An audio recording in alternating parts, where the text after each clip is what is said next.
Good evening दोस्तों, मैं करण कौशिक। आज फिर हमारी हरियाणा जीके की सीरीज में हम आपको हरियाणा जीके की क्लास स्टार्ट करा रहे हैं। हरियाणा जीके की सीरीज क्लास में हम जैसे हमारी हिस्ट्री कंप्लीट कर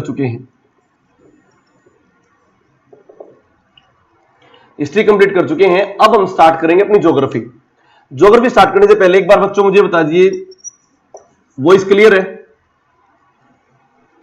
एक बार आवाज की बताइए बच्चों, आवाज क्लियर है?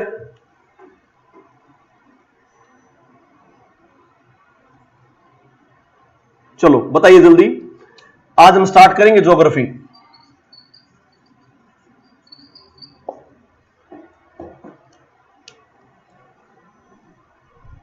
बताइए भाई। Good evening. आवाज के बारे में बताइए एक बार।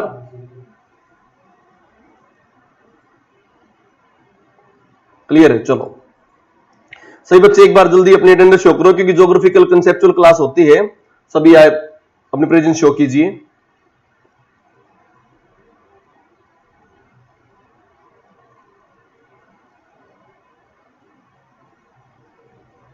अटेंडेंस शो कीजिए भाई सभी अपनी। राम राम भाई, राम। अटेंडेंस शो कीजिए सभी अपनी अटेंडेंस।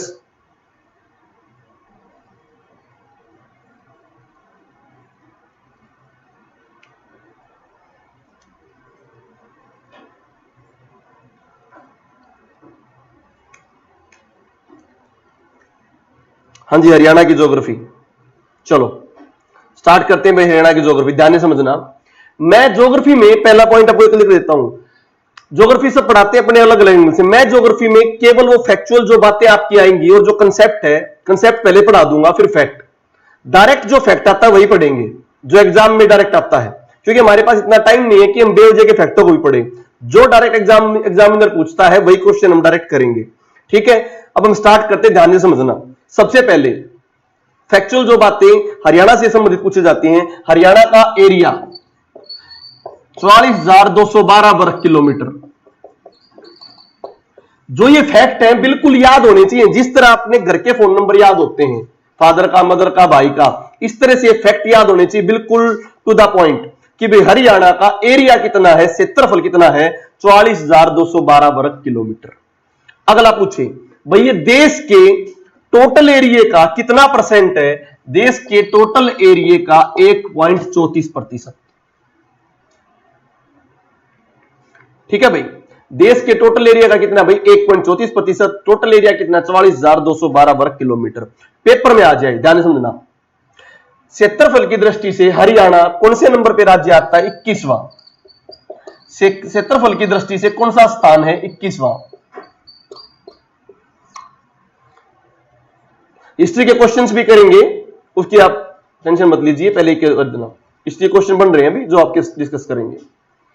तो क्षेत्रफल की दृष्टि से कौन सा स्थान है? 21वां। फाइन। 1.34% टोटल एरिया है। उसके बाद समझना, हरियाणा जो राज्य बना था वो बना था 17वां राज्य, 17वें राज्य के रूप में। बच्चों के कंफ्यूजन थे, राज्य का नंबर पूछे 17वां था, किसके थ्रू बना था? 18वें संशोधन के तहत।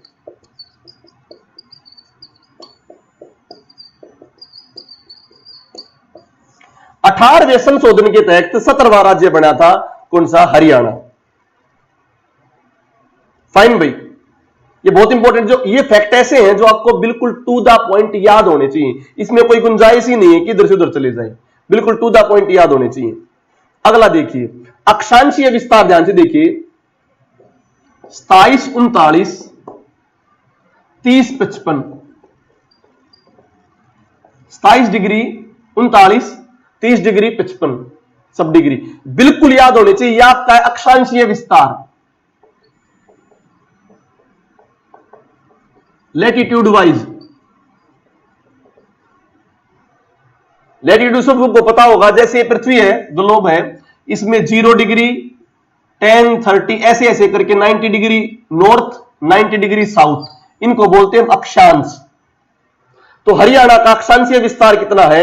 ध्यान से समझना, 27 डिग्री 39, 30 डिग्री 55 बिल्कुल फोन नंबर की तरह याद होने चाहिए। जो पहले पेज पे मैंने लिख रहे हो सारे फैक्ट हैं और सारे के सारे फैक्ट फोन नंबर की तरह याद होने चाहिए। मतलब अमेंडमेंट का मतलब है संविधान में चेंज किया था, पंजाब राज्य को कुछ अलग सिस्टम बनाया था, तो 18वें नंबर का बदलाव था राज्यों की तरफ से, राज्यों की तरफ से 18वें नंबर का बदलाव था और राज्य कौन सा बना था? 17वां। ये पॉइंट बहुत इंपॉर्टेंट है, बार बार क्वेश्चन गलत होते हैं। इंग्लिश में संशोधन, हिंदी में इंग्लिश में अमेंडमेंट, हिंदी में संशोधन। ठीक है भाई, क्लियर? अब देखिए ध्यान से, 27 डिग्री 39, 30 डिग्री 55 अक्षांशीय विस्तार। देशांतर ऐसे होते हैं 180 डिग्री पूर्व, 180 डिग्री पश्चिम, पूर्व से पश्चिम जो होते देशांतर। देशांतरीय विस्तार अपना है 74 28, ध्यान से समझना, 77 36, ये अपना देशांतरीय विस्तार है, हरियाणा का देशांतरीय विस्तार। फास्ट कराऊंगा क्योंकि जल्दी जल्दी हमें अपना हरियाणा जो ज्योग्राफी वो कंप्लीट करनी है ताकि ज्यादा ज्यादा क्वेश्चन डिस्कस कर सकें। ध्यान से समझिए भाई, 27 39 30 55 अक्षांशीय, 74 28 77 36 देशांतर।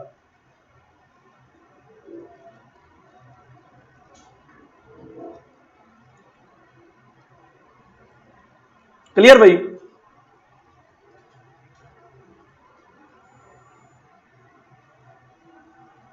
ये बहुत इंपॉर्टेंट है, 74 28 77 36 27 39 30 55। ठीक है, अब आप बात ध्यान से समझिए, ये अक्षांशीय देशांतरीय, ये हमारे कुछ फैक्चुअल डाटा है जो बहुत ही ज्यादा इंपॉर्टेंट है। अगला पॉइंट समझिए, इस पूरे बोर्ड पे फैक्चुअल डाटा ही लिखे जाएंगे। अगला जो पॉइंट है, हरियाणा का सबसे बड़ा जिला, हरियाणा का सबसे बड़ा जिला है सिरसा। बिल्कुल याद होना चाहिए, कितने वर्ग किलोमीटर है? 4277 वर्ग किलोमीटर। बिल्कुल याद होना चाहिए, हरियाणा का सबसे बड़ा जिला सिरसा, 4277 वर्ग किलोमीटर। फाइन। हरियाणा का दूसरे नंबर पर जिला हिसार, क्षेत्रफल में दूसरे नंबर पर बड़ा जिला हिसार, 3983 वर्ग किलोमीटर। अगर कोई लेट आता है, किसी फैक्ट को नहीं पता हो, दोबारा वीडियो को देख ले भाई। सिरसा 4277, हिसार 3983। फाइन। अब आ जाइए, सबसे छोटा जिला, सबसे छोटा जिला पूछे हरियाणा का, बहुत बार कंफ्यूजन होती है बच्चों को। सबसे छोटा जिला है फरीदाबाद, सबसे छोटा जिला फरीदाबाद, 741 वर्ग किलोमीटर। दूसरे नंबर पर छोटा जिला है पंचकुला, पंचकुला 898 वर्ग किलोमीटर।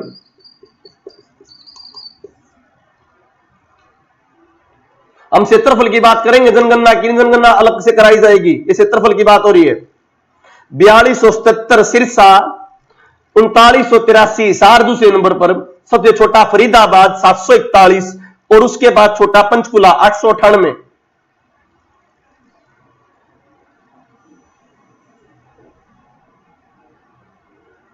फाइन। ये हमारा हरियाणा का फैक्चुअल डाटा था जो आपके सामने था, फैक्चुअल डाटा। क्लियर भाई? एक बार की स्क्रीनशॉट ले लो, इस फैक्चुअल डाटा से एक क्वेश्चन जरूर आता है।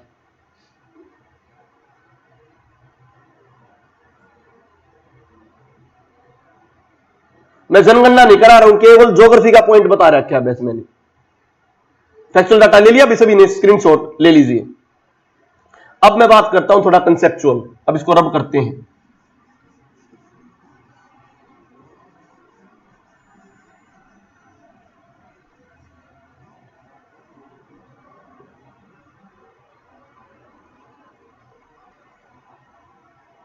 सात सौ 741। अब समझिए ध्यान से, अब मैं हरियाणा को जिले वाइज बता रहा हूं, कुछ इंपॉर्टेंट फैक्ट ध्यान से समझना। हरियाणा के दादरी व रोहतक दो ऐसे जिले हैं जिनकी सीमा किसी भी राज्य से नहीं लगती।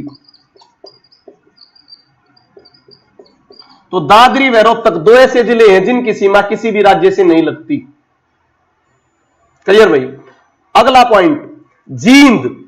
जींद ऐसा जिला है जिसकी अन्य जिलों के साथ सर्वाधिक 7 जिलों से सीमा लगती है। सर्वाधिक 7 जिलों से सीमा लगती है। फास्ट करेंगे, हमें टाइम बचाना है और क्वेश्चंस करने सभी अपने। जींद ऐसा जिला है जिसके सर्वाधिक 7 जिलों से क्या लगती है, सीमा लगती है। क्लियर भाई? सर्वाधिक 7 जिलों सीमा लगती है जींद की। अगला पॉइंट देखिए, बहुत इंपॉर्टेंट पॉइंट है। दिल्ली को हरियाणा ने 3 तरफ से घेर रखा है। दिल्ली को कितनी तरफ से घेर रखा है? 3 तरफ से। दिल्ली 3 तरफ से। पेपर आता, दिल्ली कितनी तरफ से? 3 तरफ से। हरियाणा को गेहूं की कटोरी कहते हैं।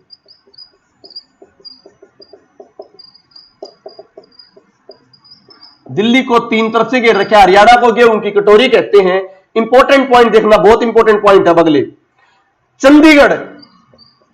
चंडीगढ़ से हरियाणा का केवल एक जिला लगता है, पंचकुला। अंबाला चंडीगढ़ से नहीं लगता है। अंबाला चंडीगढ़ को नहीं लगता, बीच में पंजाब आता है। चंडीगढ़ से हरियाणा का केवल एक जिला लगता है, पंचकुला। सर्वाधिक सीमा किस राज्य के साथ लगती है? सर्वाधिक सीमा 1262 किलोमीटर राजस्थान के साथ लगती है। सर्वाधिक सीमा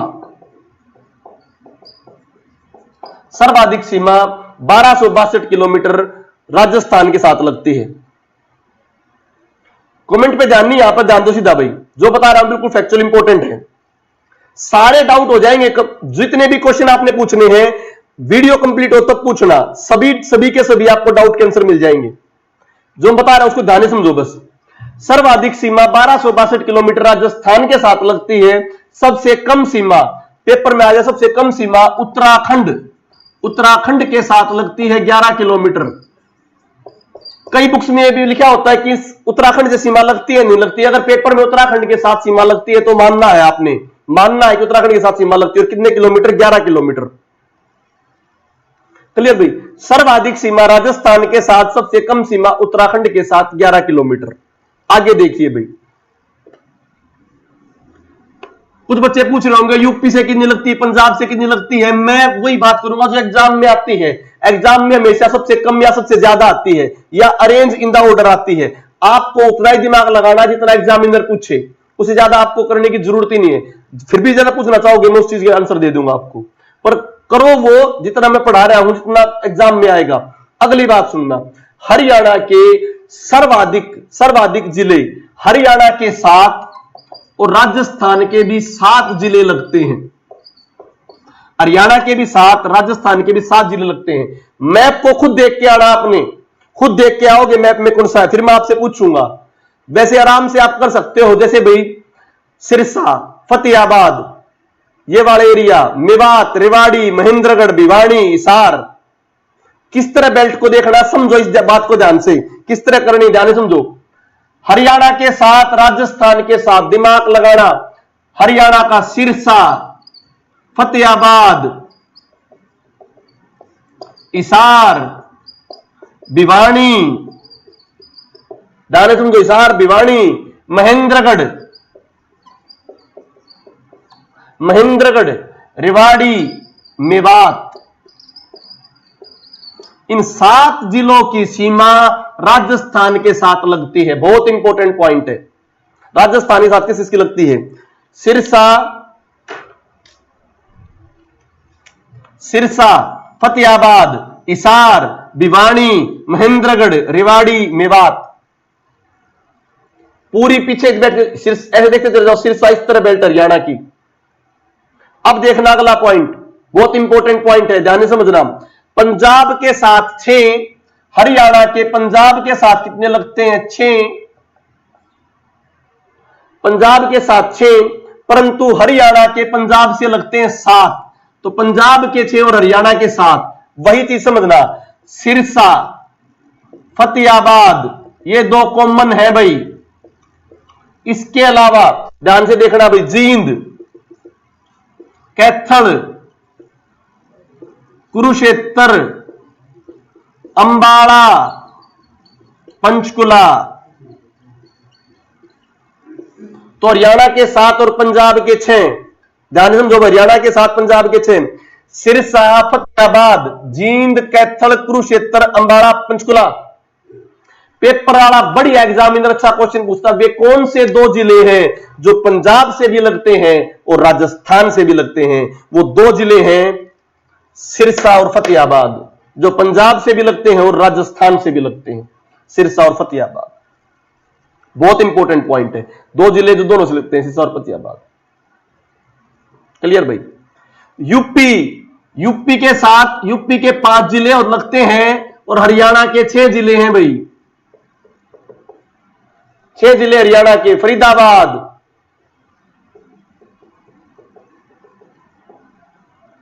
पलवल, सोनीपत, पानीपत, यमुनानगर, करनाल,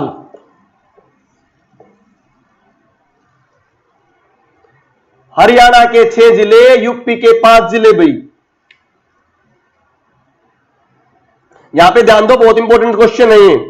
फरीदाबाद, पलवल, सोनीपत, पानीपत, यमुनानगर, करनाल। कुरुक्षेत्र नहीं लगता है भाई यूपी को, बहुत इंपॉर्टेंट पॉइंट है, कुरुक्षेत्र यूपी को नहीं लगता है। अगला पॉइंट समझिए, हिमाचल के 2, हरियाणा के 3, हरियाणा के 3 देखो कौन से हैं, ध्यान से देखना, यमुनानगर, अंबाला, पंचकुला। ये 3 जिले हैं पहाड़ी जिले जो किसके साथ लगते हैं? हिमाचल के साथ। हरियाणा के 2 ना, हिमाचल के 2 और हरियाणा के 3 उत्तराखंड के साथ। उत्तराखंड के साथ केवल जो जिला लगता है वो अपना यमुनानगर है भाई, और उत्तराखंड का देहरादून, उत्तराखंड का देहरादून, हरियाणा का यमुनानगर। बहुत इंपॉर्टेंट पॉइंट है।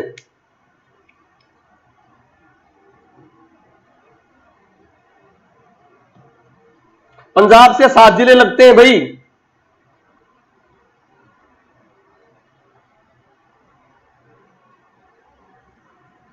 पंजाब के 6, हरियाणा के 7।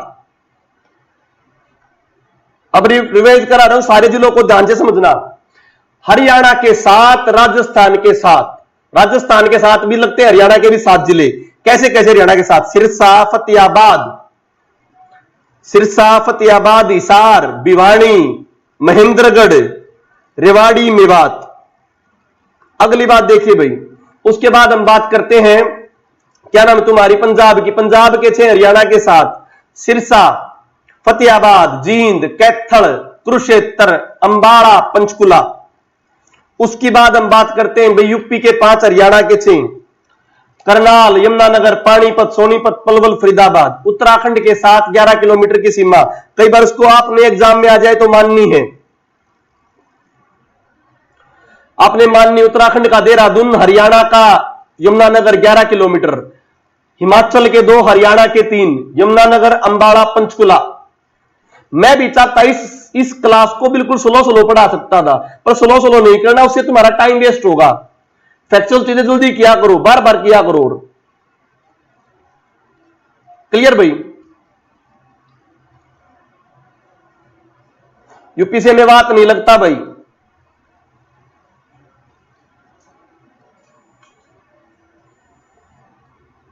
बीच में दिल्ली आ जाती है।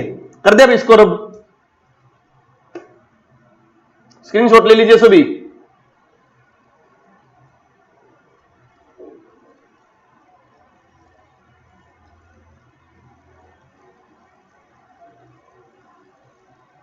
रोडवेज में बैठे हुए फीलिंग आ गई, तभी एक जाके हरियाणा जीके होगी भाई। स्क्रीनशॉट ले लो,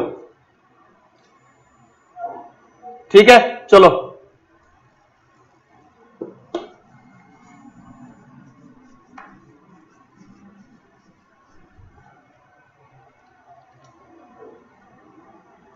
अगला पॉइंट हम करते हैं हरियाणा की भूगर्भिक संरचना। बहुत इंपॉर्टेंट, ध्यान से समझिए।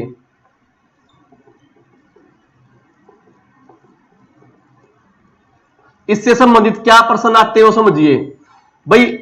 हरियाणा पेपर में पूछे ना, हरियाणा कैसा है, हरियाणा कैसा है, तो हरियाणा में आंसर आए तो हरियाणा एक मैदानी भाग है, भारत के मैदानी भाग का क्षेत्र है।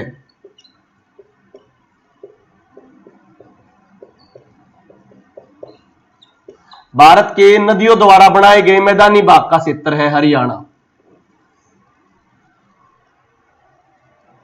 कभी प्रश्न आए हरियाणा के, भारत के मैदानी भाग का क्षेत्र है हरियाणा। उत्तर प्रदेश से मेवात डायरेक्ट नहीं लगता है भाई,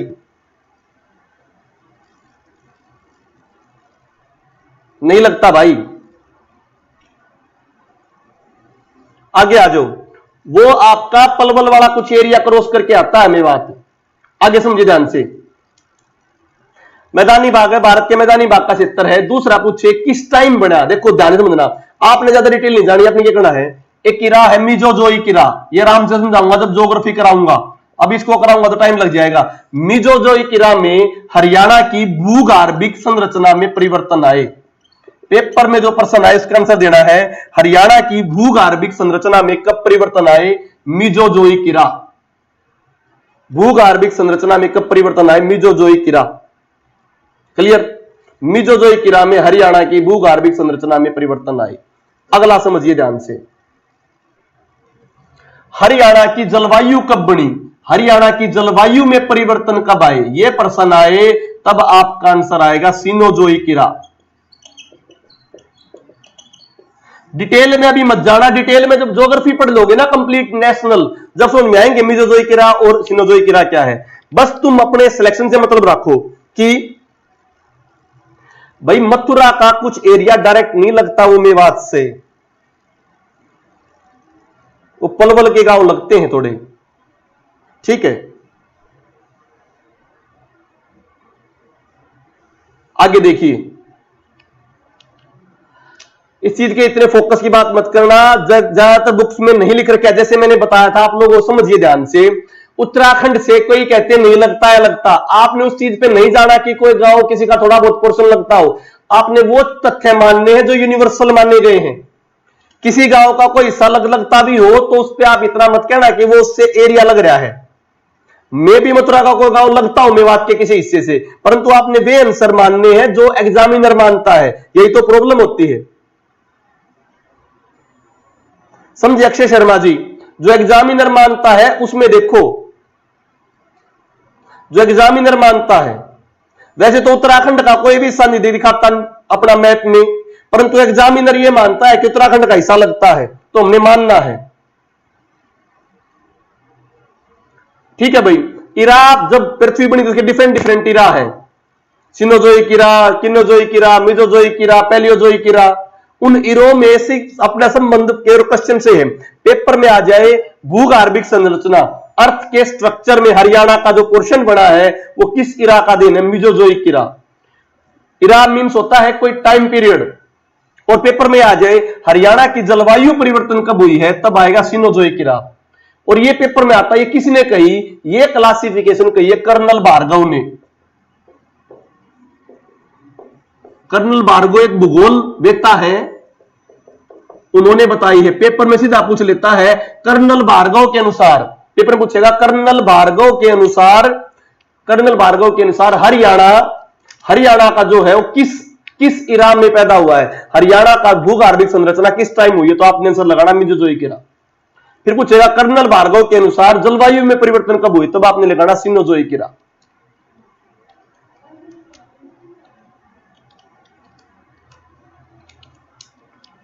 क्लियर भाई, आगे समझो बात को ध्यान से, बहुत इंपॉर्टेंट बात है, आगे समझो। कर्नल भार्गव ने कहा है हरियाणा को, कर्नल भार्गव लिखा होगा पेपर में, जब भी करना है, कर्नल भार्गव ने हरियाणा को तीन पोर्शन में बांटा है, कुरुक्षेत्र, हरियाणा, कुरुक्षेत्र, हरियाणा, बटियाना। ध्यान से समझो, कर्नल भार्गव ने 3 एरियो में बांटा हरियाणा को,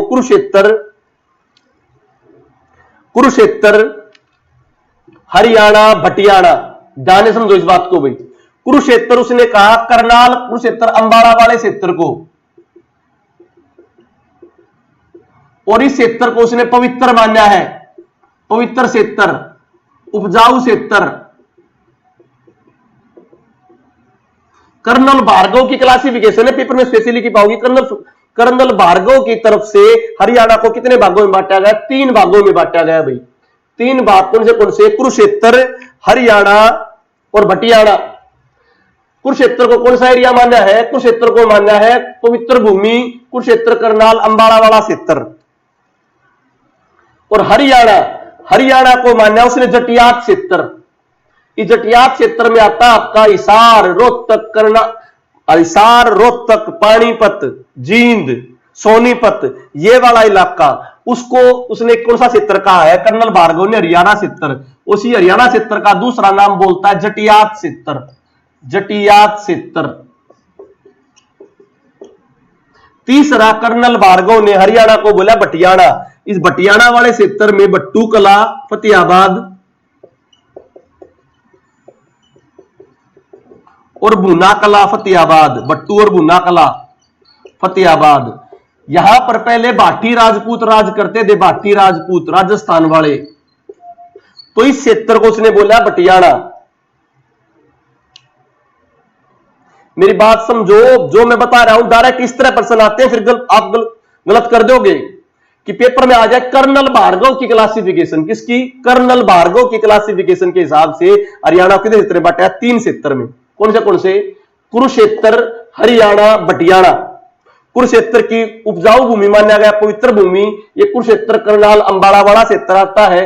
हरियाणा क्षेत्र को बोलते जटियात क्षेत्र, जहां पर सोनीपत, रोहतक, जींद, जाटो वाला जो मेनलैंड है, इसको बोलते हैं भटियाणा। बट्टू कला फतेहाबाद, भूना कला फतेहाबाद, इनको क्या बोलते हैं? भटियाणा क्षेत्र, भाटी राजपूत। ये क्लासिफिकेशन जो मैंने बताई है, किसके हिसाब से बताई है? कर्नल भार्गव के हिसाब से।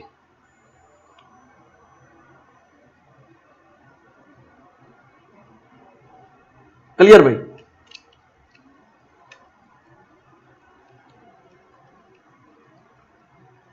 अब इसको रब करते हैं भाई।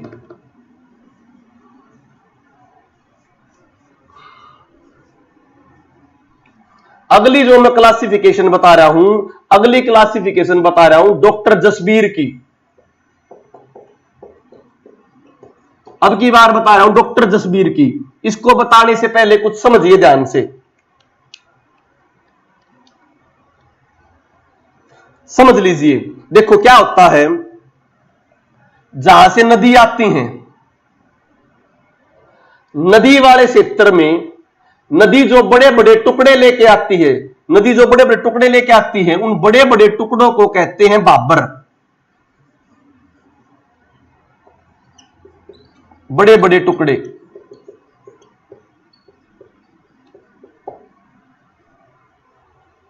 नदियां पहाड़ों से निकलती हैं और जो बड़े बड़े टुकड़े उड़ते हैं उनको कहते हैं बाबर। अगली बात समझिए, ये जो बाबर बड़े बड़े टुकड़े हैं, इनमें अगर हर साल बाढ़ आ जाए, हर साल बाढ़ आ जाए, बाढ़ पानी आ जाए, हर साल बाढ़ आ जाए, तो इस बाबर के नवीन रूप को, नए रूप को कहते हैं खाद्यर।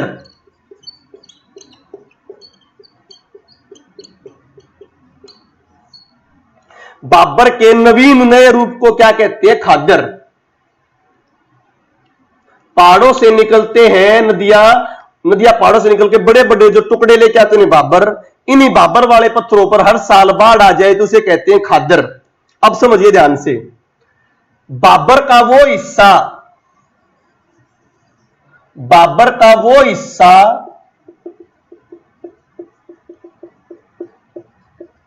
जहां पर बाढ़ का पानी ना पहुंचे, बाढ़ का पानी ना आए या बारिश कम होती हो, उसे कहते हैं बांगर, जिसे लोकल भाषा में कहते हैं बागड़।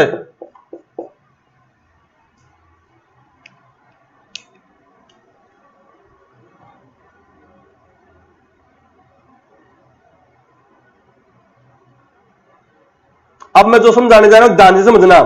देखना, अंबाला करनाल कुरुक्षेत्र वाले व्यक्ति रोहतक सोनीपत वालों को बागड़ी कहते हैं, बागड़ के, और रोहतक सोनीपत वाले दादरी भिवानी वालों को बागड़ी कहते हैं। ये बागड़ी जो कंसेप्ट है ये किस वजह से है? ये है पहले जो कमाई का क्षेत्र होता था, कृषि होती थी। मैंने बताया पहाड़ों से नदियां निकली, नदियों के जो बड़े बड़े टुकड़े हैं उन्हें कहते हैं बाबर। तो बाबर मिलेंगे आपके पंचकुला में, थोड़े बहुत यमुनानगर के हिस्से में, और बाबर का वो हिस्सा जहां पर हर साल बाढ़ आ जाए। यमुनानगर में बाढ़ आती है, अंबाला में बाढ़ आती है, थोड़े से करनाल में बाढ़ आती है, कुरुक्षेत्र में बाढ़ आती है। बाबर का वो हिस्सा जहां पर हर साल बाढ़ का पानी आ जाए उसे कहते हैं खादर। सबसे उपजाऊ मिट्टी होती है खादर, इसीलिए यमुनानगर की, करनाल की, कुरुक्षेत्र की, अंबाला की सबसे उपजाऊ मिट्टी है जिसे हम कहते हैं खादर। उस खादर का वो हिस्सा जहां पर कभी बहुत कम बाढ़ आए, बहुत कम पानी आए, उसे बोलते हैं बांगड़। अब देखिए अंबाला, कुरुक्षेत्र, करनाल के कंपैरिजन में रोहतक, सोनीपत, जींद में कम पानी आता है, तो उनके कंपैरिजन में हम बागड़ गए हैं क्योंकि यहां पर पानी कम आता है। और हमारे से ज्यादा कम पानी भिवानी, दादरी, महेंद्रगढ़ में आता है, इसीलिए रोहतक सोनीपत वाले बागड़ी किन्हें कहते हैं? भिवानी, महेंद्रगढ़ वालों को। ये बहुत इंपॉर्टेंट पॉइंट है।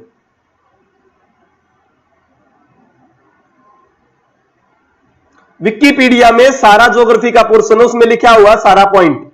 आपको जो समझा रहा है उसको ध्यान से समझो बस, कि बाबर है बड़े बड़े टुकड़े नदी के, और बाबर का वो हिस्सा जहां पर हर साल बाढ़ आ जाए उसे कहते हैं खादर, हर साल बाढ़ आ जाए। और बाबर का वो हिस्सा जहां पर बाढ़ ना आए उसे कहते हैं बांगड़, बागड़।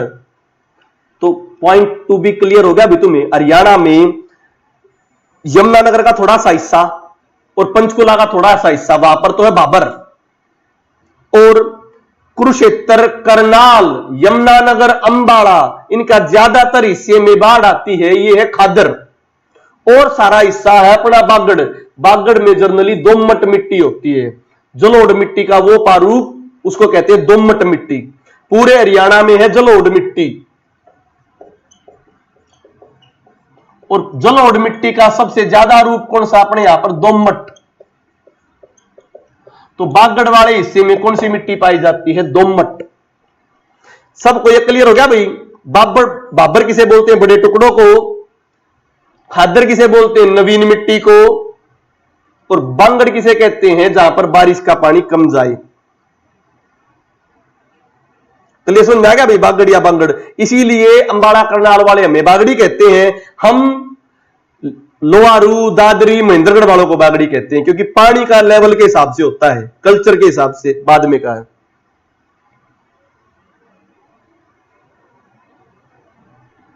क्लियर भाई? कोई डाउट? अब करते हैं इसको रब।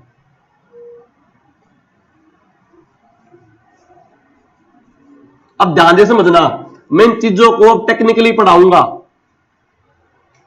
समझना ध्यान से, ध्यान समझना। हरियाणा का टोटल 93.76% भाग मैदानी है, मैदानी। इस मैदानी को समझो किस तरह से है। इसमें से लगभग 68.76%, 68.76% ये तो है प्योर मैदानी। प्योर मैदानी का मतलब है खादर प्लस बांगड़। समझ में आ गया? और इसमें से 25% हिस्सा, 25% हिस्सा है तरंगित बालू। वो समझो। तो तरंगित बालू का मतलब है बागड़ का वो हिस्सा जहां पर कच्छ के रण से, कच्छ का रण, गुजरात के कच्छ के रण से हवा द्वारा बहा के लाए गए मिट्टी के कण है, बालू के कण।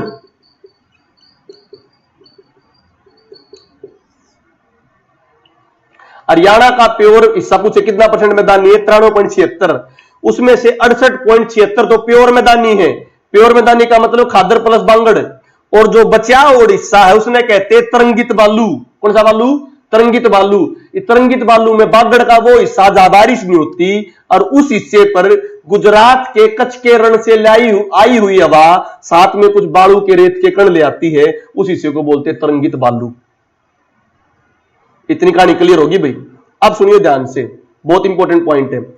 1.67% हिस्सा यह है शिवालिक की पहाड़ी।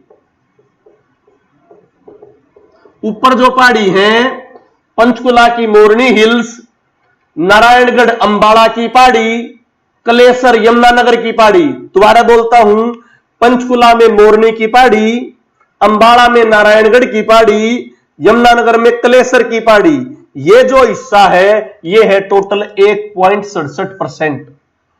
अगला पॉइंट समझिए ध्यान से,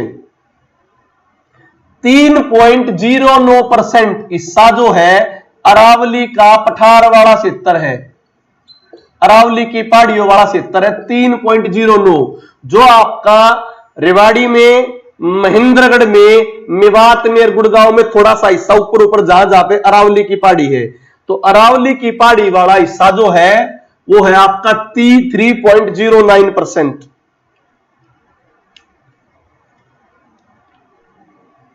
क्लियर भाई?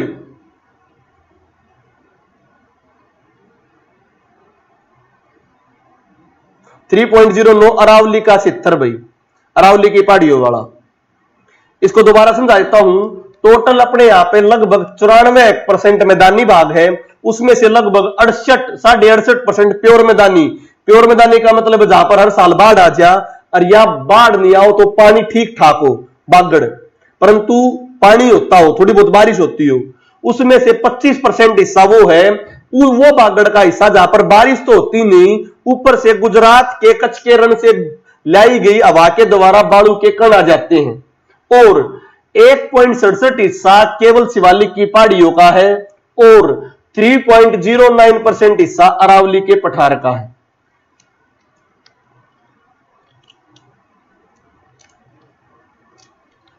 क्लियर भाई? इसको होगा भाई क्लियर तुम्हारा? ये है हमारे ज्योग्राफिकल पॉइंट्स एरिया वाइज। अब समझा रहा हूं, ध्यान से समझना। 3.09% अरावली का हिस्सा है भाई, अरावली के जो पहाड़ है, चाहे वो मेवात में हो, चाहे वो गुड़गांव में हो, चाहे वो महेंद्रगढ़ में हो, चाहे वो रेवाड़ी में हो।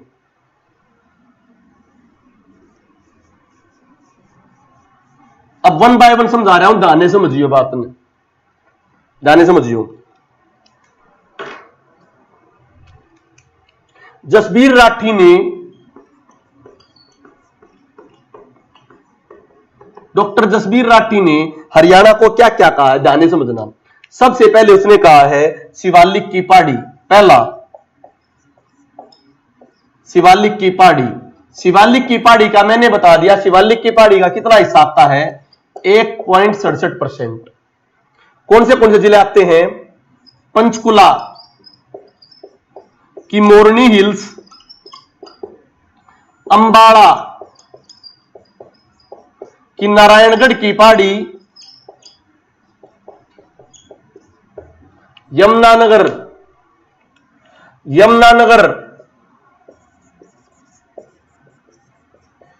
कलेसर की पहाड़ी, अथनी कुंड, कलेसर अथनी कुंड, अथनी कुंड जो बैराज है यमुनानगर के ऊपर, यमुना नदी के ऊपर जो बांध बनाया गया है।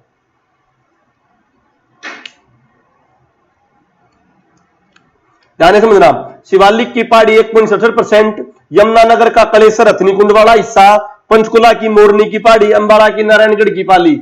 यहीं पर हरियाणा की सबसे ऊंची चोटी है मोरनी की पहाड़ियों में करो, जिसकी हाइट है 1514 मीटर। परंतु इसकी वास्तविक हाइट पूछे कोई तो वास्तविक हाइट पूछे तो 1467 है। अब एग्जामिनर के ऊपर डिपेंड करेगा। अगर एग्जामिनर खाली ये पूछे करो की हाइट कितनी है तो आपने लिखनी है 1514। अगर एग्जामिनर ये पूछता है कि उसकी वास्तविक ऊंचाई कितनी है तब आपने लिखना 1467।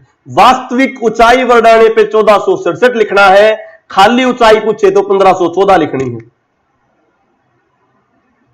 यमुनानगर का आदि बद्री सुईता सैनी जी इसी शिवालिक की पहाड़ी को हिस्सा है।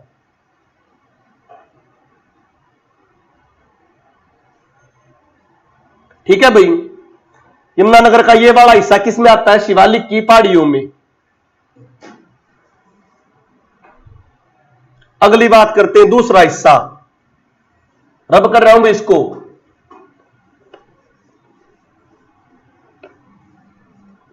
शिवालिक की पहाड़ियों के नीचे, जो शिवालिक की पहाड़ी खत्म होती है उसी के नीचे के मैदान को बोलते हैं गिरिपाद मैदान।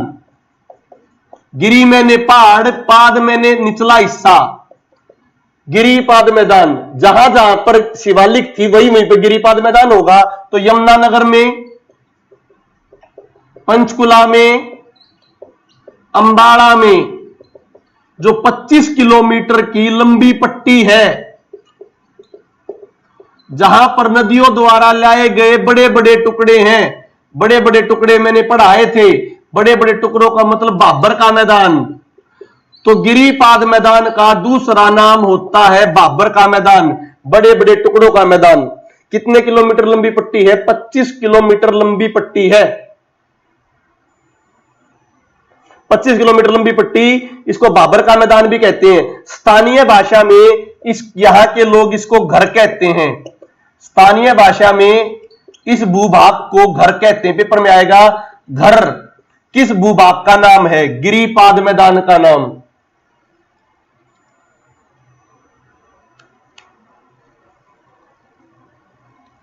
अच्छा, स्क्रीनशॉट लेने देंगे।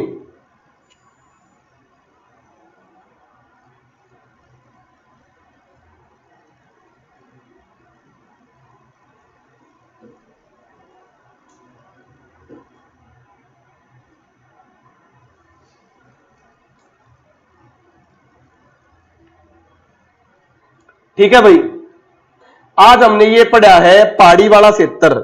इसके बाद जो कर्नल भार्गव का कलम पढ़ेंगे, जलोढ़ मैदान वाला क्षेत्र, बागड़ वाला मैदान क्षेत्र, तरंगित बालू वाला मैदान क्षेत्र, सिरसा का अनकाई दलदल दशा हुआ क्षेत्र।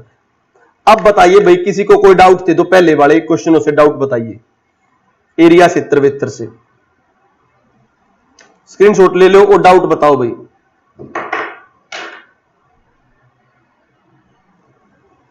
लोएस्ट पॉइंट सिरसा में भाई, लोएस्ट पॉइंट सिरसा में।